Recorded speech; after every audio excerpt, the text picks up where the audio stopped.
and the other vessels but many with Mr. Mahavir Fogart is doing one work from me of getting gold in this positive challenge था 10 दिन बाद वो उसका जो dope था clear हो गया।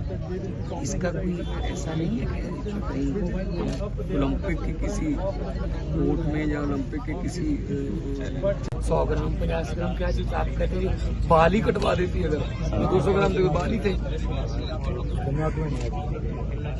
नहीं, मतलब ये इस लेवल पे इतनी बड़ी बड़ी मिस्टेक हो रही हैं और जो कोचेज हैं जो उनके फिजियोथेरेपिस्ट उनकी तनख्वाहें मतलब लाखों में। 100 ग्राम वजन का कोई इशू आ गया, एक दिन में 3 मुकाबले जीतने और तीनों में दिग्गजों को हराना, जो डिफेंडिंग चैंपियन थी उसको हराना, पुरानी ओलंपिक की सिल्वर मेडलिस्ट को हराना।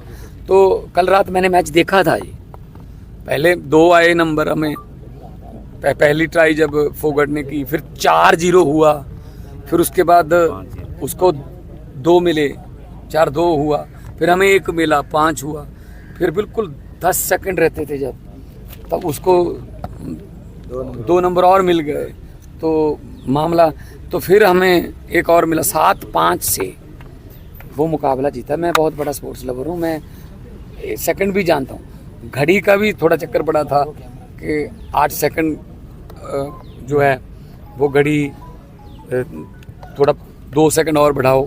और हमने, मुझे पता है कि फोगट ने अपने कोच को बोल के रिव्यू भी लिया था कि मेरा पाँव पहले नहीं गया था बाहर, उसका क्यूबा की उसका गया था, लेकिन वो फैसला हमारे पक्ष में नहीं आया, उसको नंबर मिल गया।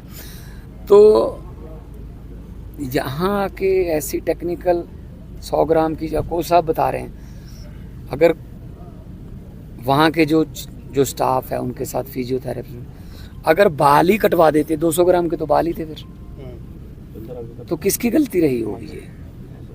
तो लेकिन ये दुख इस बात का है, मैं कोई इसको राजनीति से जोड़ना नहीं चाहता हूँ, मैं स्पोर्ट्स लवर हूँ, मैं नहीं चाहता स्पोर्ट्स में राजनीति आए, लेकिन मुझे ये बता दीजिए कि हमारी जो इंडियन ओलंपिक एसोसिएशन के जितने भी मेंबर वहाँ गए हुए हैं वो किस काम के लिए गए हुए हैं? घूमने गए हैं, ऐश प्रस्तियाँ करने गए हैं देश के जनता के पैसे पर। क्यों नहीं उन्होंने ये मामला उठाया कि हमें एक और चांस दीजिए, दोबारा करिए। एक दिन में वो लड़की 3 मुकाबले जीत रही है, अगले दिन 100 ग्राम बढ़ा के उसको कह रहे हो तुम आगे नहीं लड़ोगी, तेरे पुराने मुकाबले भी कैंसिल। ये क्या हो रहा है? हमें कम से कम विश्व गुरु तो हम बनना चाहते हैं, लेकिन इंडियन ओलंपिक एसोसिएशन एक बार भी आपत्ति नहीं उठाती। देखिए यहाँ छोटे छोटे हम क्रिकेट के जो गली क्रिकेट है उसमें भी हम कहते हैं नहीं यार मैं आउट नहीं हूँ, मैं आउट नहीं हूँ, नहीं आप मिल लो यार, मिल लो। तो मतलब हद है। हॉकी में हमारे प्लेयर को, रोहित दास को, हॉकी, चलो हम सेमीफाइनल में कल रात हार गए, कोई बात नहीं, नीदरलैंड और जर्मनी जाएंगे।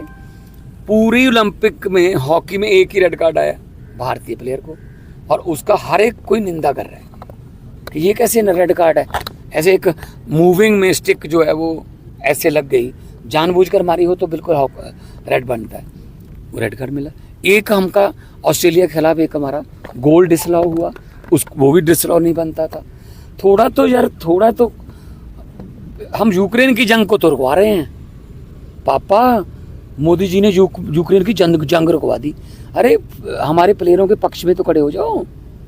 और हाँ, जब वो फाइनल में पहुंची तब कोई ट्वीट नहीं, जब वो डिस्क्वालीफाई होगी तब तुम मेरी बेटी हो, तुम चैंपियन हो कि चैंपियन हो। यार काम सर क्या लगता है? साथ खड़े हैं, मोदी ने कहा कि साथ खड़े हैं, साथ तो मैं भी खड़ा हूँ, साथ खड़ा हूँ।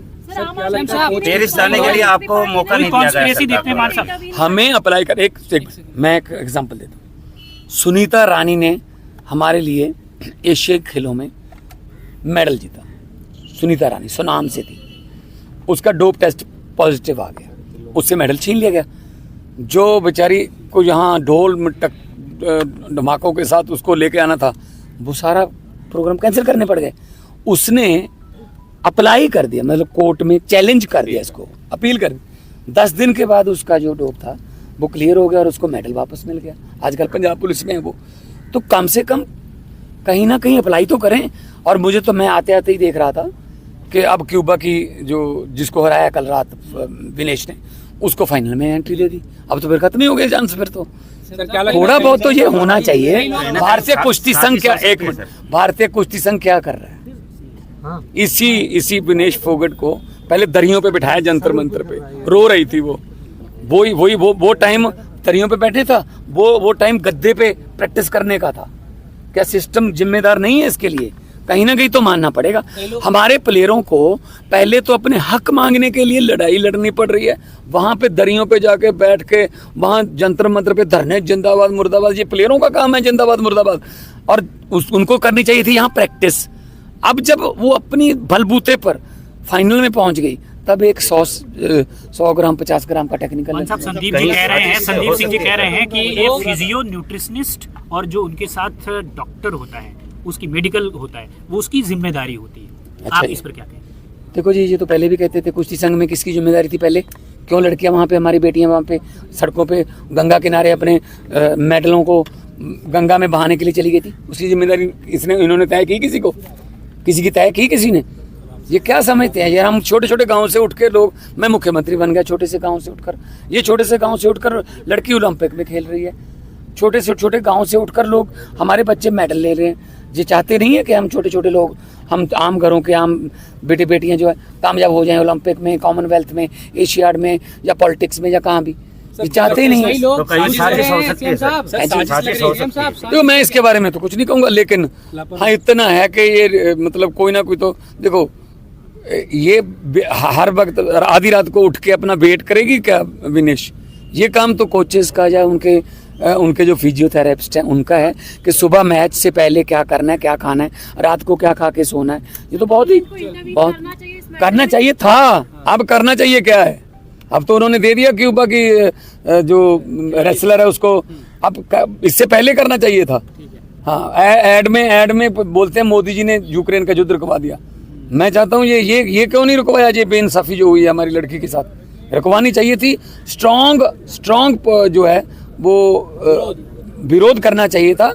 नीता मानी जी बैठी है वहाँ पे, IOC की, इंडियन ओलंपिक एसोसिएशन की। हाँ जी, क्या किया?